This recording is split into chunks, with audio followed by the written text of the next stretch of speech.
It was a fun game to finish off the series against James Madison. They're a very talented team. They have a lot of quality arms.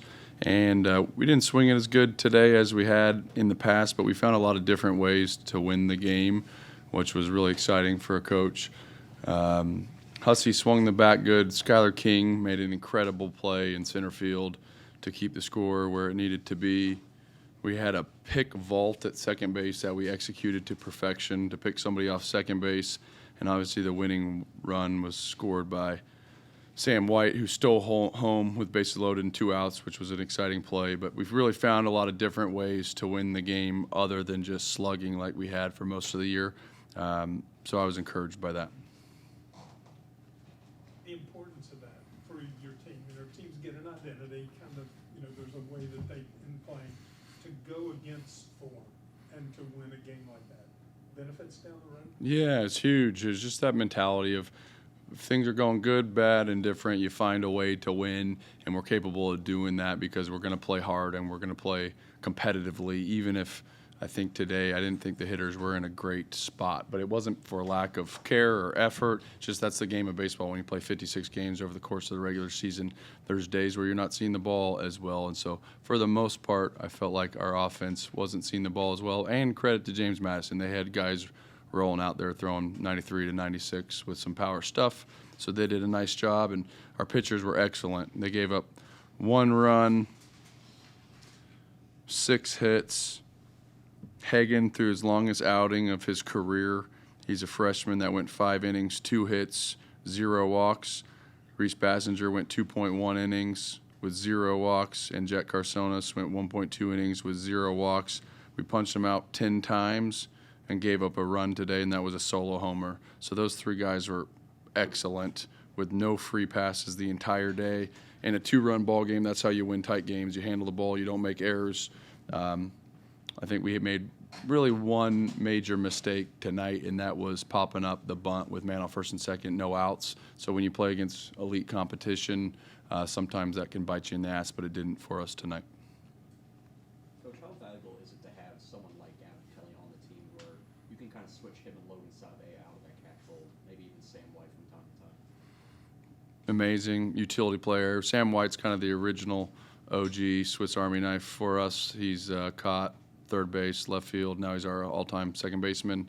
Gavin Kelly's very similar skill set, playing the outfield and catching and DHing. Logan's actually been had a little bit of a nagging lower body injury. Nothing serious, nothing stopping him from playing, but the luxury is to be able to give Logan 2 days off of catching where you're squatting 250 times a game. It beats up your body pretty good. So to give him a little bit of rest and put him in a DH role before the weekend series is super valuable.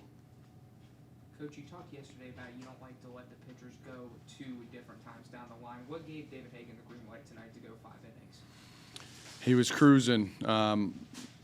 He was throwing strikes with 4 different pitches. He was competitive. He held his velo, and we thought that today against this team, with how the wind was blowing, if we had a strike thrower that was commanding the ball, we'd be in a good position. You're kind of playing against the wind. You literally, the first guy hit a homer to right, but then the wind even shifted more and got stronger. I don't think anybody could get a ball out. Hussey hit a ball really hard to center field, and the center fielder came sprinting in, and it felt like the shortstop should have made the play.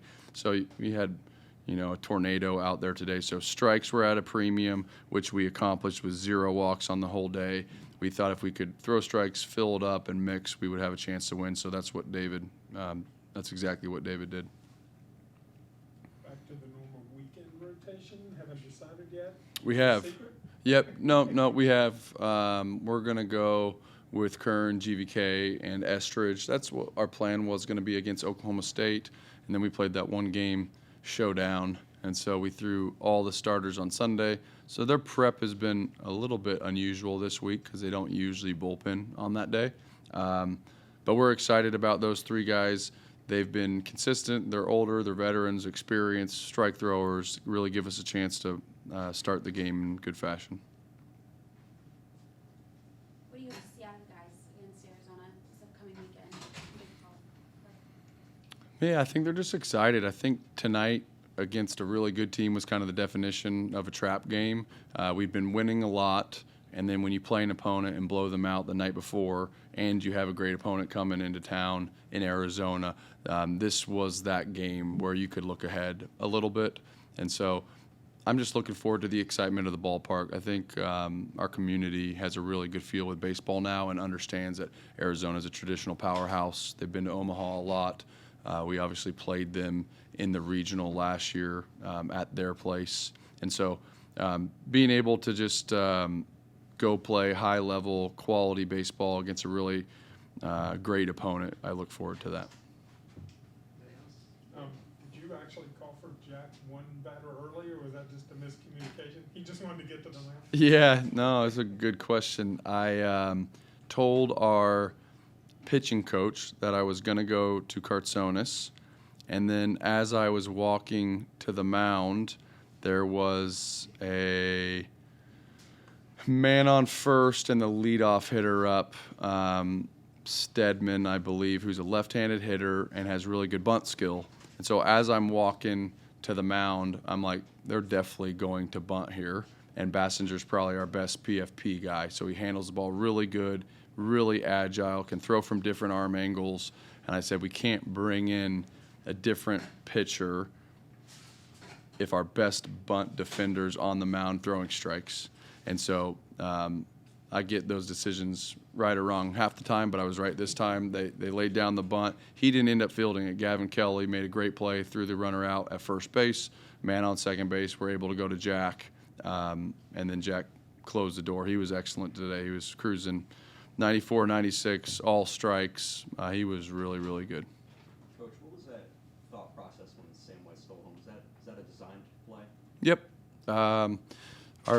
Our staff does such a good job with scouting reports and watching guys, and so you're trying to find every tendency possible with everybody. So how many times they look to second base before they pitch, how long it takes for them to deliver a pitch, all those kind of things. So he was a left-handed pitcher on the mound, and he would normally come set, look at first base, take a deep breath, then deliver the ball. So he was somewhere between 3 to 5 seconds after coming set. So a really long time. And so Sam White's aggressive. He's a veteran. We talked about in a scouting report meeting before the game today that there's a chance that we could steal home if this opportunity presented itself. And there's so many hours that go into scouting reports, and I would say it's like 3% you even hit on or it shows up in the game maybe.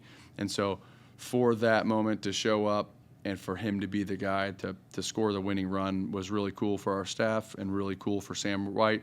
And then it creates a ton of buy-in from the players. So when you're running your gums for 30 minutes before every game about every pitch and every situation, they're not necessarily tuned out because they saw firsthand that won us a game tonight.